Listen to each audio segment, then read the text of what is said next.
Hello everyone, welcome to Educare 247। ये part 2 video है union budget 2024-25 का।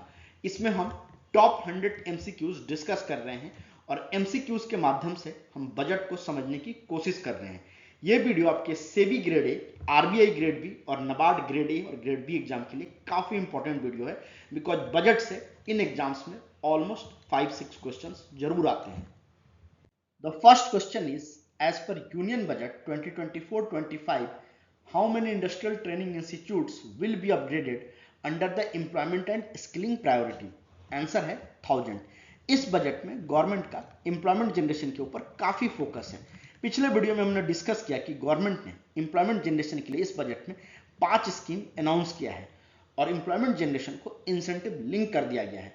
गवर्नमेंट चाहती है कि ज़्यादा से ज़्यादा यूथ को स्किलफुल बनाए ताकि जॉब मार्केट में उनकी डिमांड हो, और गवर्नमेंट का प्लान ये है कि आने वाले 5 सालों में वो 20 लाख यूथ को स्किल करेगी ताकि जॉब मार्केट में उन्हें जॉब आसानी से मिल सके।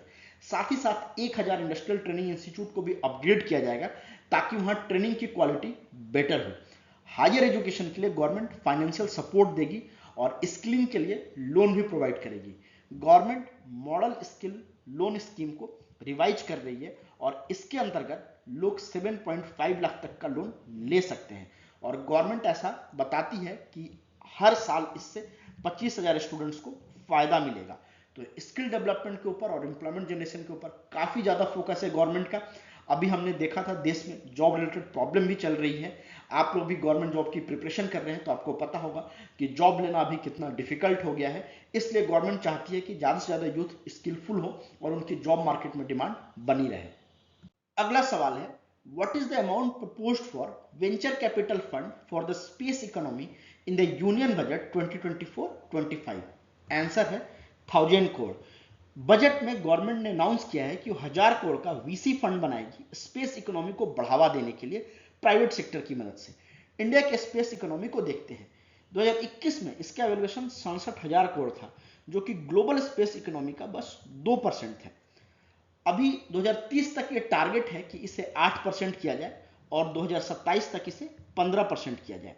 अभी इंडिया में 2024 में 200 से ज़्यादा स्पेस रिलेटेड स्टार्टअप एक्टिव हैं। 2022 में बस 1 या 2 स्टार्टअप थे। 2023 में स्पेस स्टार्टअप्स के लिए $124 मिलियन की फंडिंग हुई है। तो स्पेस सेक्टर के लिए काफ़ी बढ़ावा मिल रहा है वीसी की तरफ से, तो गवर्नमेंट उसे कैपिटलाइज करना चाहती है और उसे बढ़ाना चाहती है, इसीलिए ये फंड सेटअप किया जाएगा। अब स्पेस सेक्टर के क्या क्या चैलेंजेज हैं? इनको कैपिटल का एक्सेस कम होता है, बिकॉज स्पेस सेक्टर के किसी भी प्रोजेक्ट को करने के लिए काफ़ी ज़्यादा कैपिटल लगता है और लोग इतना ज़्यादा रिस्क लेना नहीं चाहते हैं। कुछ फंड अपस्ट्रीम एक्टिविटीज़ के लिए मिल जाते हैं, जैसे कि स्पेस एक्सप्लोरेशन के लिए, लेकिन जो डाउन स्ट्रीम चीज़ें होती हैं, जैसे कि हमें सैटेलाइट टेक्नोलॉजी की मदद से अगर कोई सर्विसेज लॉन्च करनी है, उसके लिए फंड नहीं मिलता है। साथ ही साथ ऐसे बहुत कम लोग हैं जिन्हें इस फील्ड की नॉलेज है, तो ह्यूमन रिसोर्स कंस्ट्रेन भी रहता है। ज़्यादातर लोग, ट्रिकी फील्ड है, थोड़ा डिफिकल्ट फील्ड होता है, फिजिक्स इसमें हार्डकोर लगता है, तो लोग इसे पढ़ना नहीं चाहते हैं, परस्यू कम करते हैं, तो यहाँ ह्यूमन रिसोर्स कंस्ट्रेंट भी है। और जो लोग पढ़ते भी हैं वो बाहर चले जाते हैं, बिकॉज उन्हें अच्छी सैलरी मिलती है अदर स्पेस एजेंसीज से और जो इंडिया से बाहर जो स्टार्टअप्स हैं उसमें। साथ ही साथ इसमें कैपिटल की प्रॉब्लम होती है, तो मोनोपोलाइजेशन का हमेशा चैलेंज होता है। आप इंडिया में देखो, सारे स्पेस रिलेटेड प्रोजेक्ट इसरो ही करता है, हार्डली कोई प्राइवेट सेक्टर इसमें कुछ काम कर पाता है बिकॉज ऑफ फंडिंग कंस्ट्रेंट।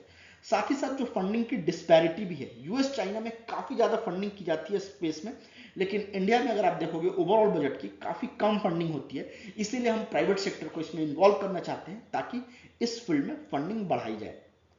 अगर आप आरबीआई ग्रेड बी 2024 का प्रिपरेशन कर रहे हैं तो आप एडुकेयर 247 की वेबसाइट पर विजिट करके हमारे economic, social issues and GS related advance mentorship course को चेक कर सकते हैं। इस कोर्स में हम डिटेल नोट्स देते हैं, एमसीक्यूज देते हैं, डिस्क्रिप्टिव क्वेश्चंस देते हैं, साथ ही साथ उसका मॉडल आंसर देते हैं। जो आप आंसर लिखते हो उसके लिए फीडबैक भी दिया जाता है। अगर आपको फीडबैक समझना है तो आप 1-to-1 कॉल भी बुक कर सकते हैं और डिटेल में फीडबैक को समझ सकते हैं। हम डिटेल करंट अफेयर्स का भी आपको पीडीएफ प्रोवाइड करते हैं और इन सारे करंट अफेयर्स में एमसीक्यूज होते हैं। हर मंथ में आपको ऑलमोस्ट 200 प्लस एमसीक्यूज मिलेगा जो कि करंट अफेयर्स से रिलेटेड होता है। इंपॉर्टेंट रिपोर्ट्स से भी एमसीक्यूज हम देते हैं और साथ ही साथ बजट एंड इकोनॉमिक सर्वे को भी इस कोर्स में कवर किया गया है। इसका प्राइस है 1999। आप एडुकेयर 247 के वेबसाइट पे विजिट करके इस कोर्स को सब्सक्राइब कर सकते हैं। अगला सवाल है, what is the total expenditure budget for 2024-25? Answer है 48.2 करोड़। अब एक्सपेंडिचर बजट क्या होता है? गवर्नमेंट इस फिस्कल ईयर में जो भी खर्च करना चाहती है उसे हम बोलते हैं एक्सपेंडिचर बजट। तो गवर्नमेंट का प्लान ये है कि 2024-25 में 48.2 लाख करोड़ खर्च करेगी। और ये जो गवर्नमेंट खर्च करती है, हेल्थ केयर पे खर्च करती है, एजुकेशन पे खर्च करती है, डिफेंस इंफ्रास्ट्रक्चर पे खर्च करती है, और जो भी वेलफेयर स्कीम होते हैं उस पर गवर्नमेंट खर्च करती है। ये जो 48.2 लाख करोड़ है, ये पिछले साल के मुकाबले काफ़ी ज़्यादा बढ़ा है। तो ये दिखाता है कि गवर्नमेंट काफ़ी कमिटेड है इकोनॉमिक ग्रोथ एंड डेवलपमेंट के लिए। गवर्नमेंट का खर्चा कहाँ कहाँ होता है एक बार देख लो। इंटरेस्ट पेमेंट पे हम 19% खर्च करते हैं। जो हमारा सेंट्रल सेक्टर स्कीम है वहाँ 16% खर्च करते हैं। सब्सिडीज पे हम 6% खर्च करते हैं। डिफेंस पे हम 8% खर्च करते हैं। जो स्टेट को शेयर दिया जाता है टैक्सेस का वो 21% होता है। फाइनेंशियल कमीशन जो प्रपोज करता है वो 9% होता है। सेंट्रली स्पॉन्सर्ड स्कीम पे 8% खर्च किया जाता है। पेंशन पे 4% खर्च किया जाता है, और जो अदर एक्सपेंडिचर है वो 9% है।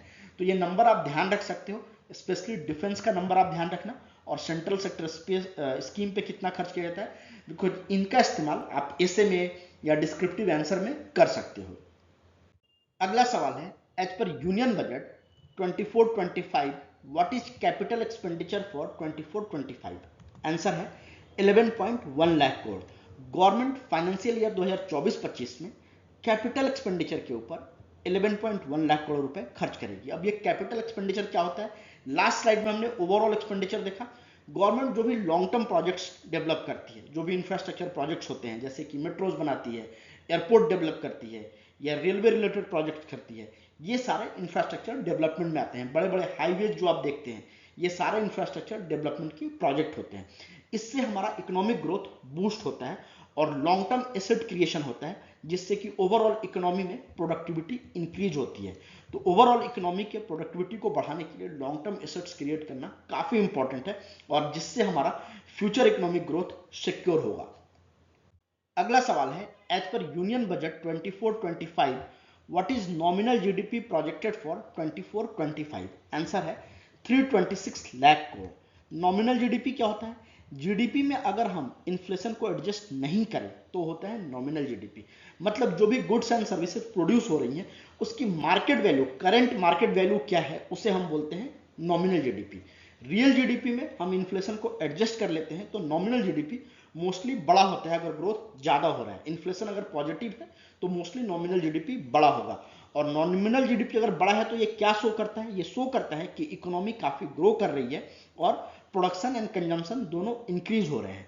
और इसकी फॉरकास्टिंग क्यों करते हैं हम? बिकॉज ये हमें overall economic planning and policy formulation में काफ़ी मदद करता है, बिकॉज हमें इकोनॉमिक एक्टिविटी क्या हो रही है, कैसे हो रही है, उसका एक ट्रैक मिल जाता है।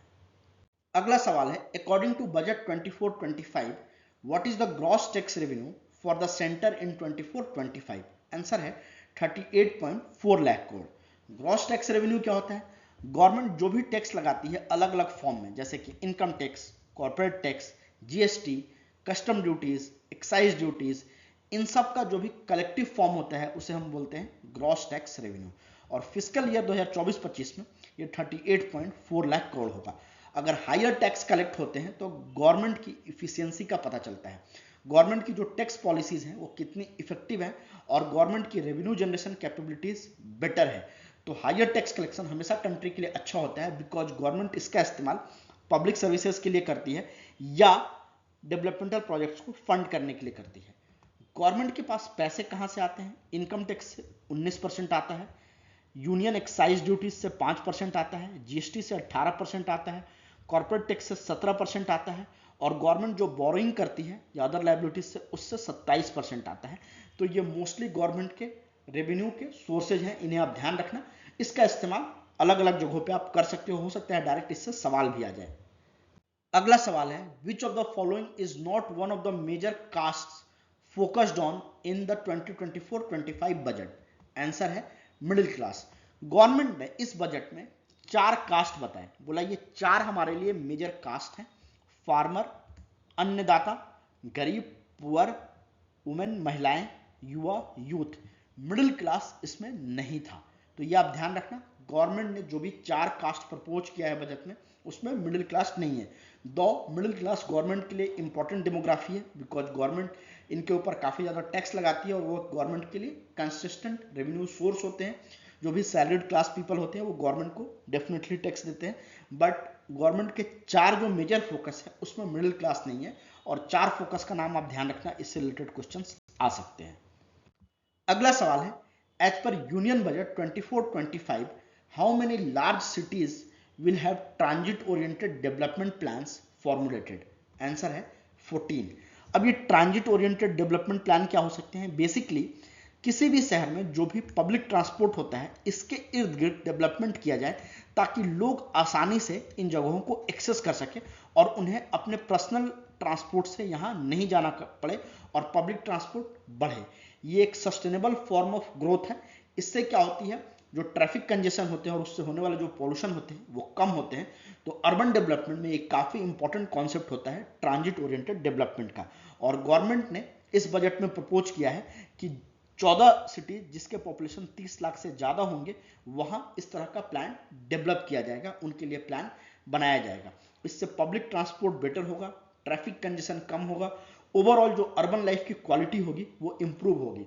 अभी आप देख रहे होंगे कि बारिश में दिल्ली, मुंबई, इन शहरों का बहुत बुरा हाल हो जाता है। अगर हम ट्रांजिट ओरिएंटेड डेवलपमेंट करेंगे तो हो सकता है हमारी लाइफ क्वालिटी जो हो वो थोड़ी बेटर हो। Hope you have enjoyed the video. If you have enjoyed the video, like, share and comment. Thank you and happy learning.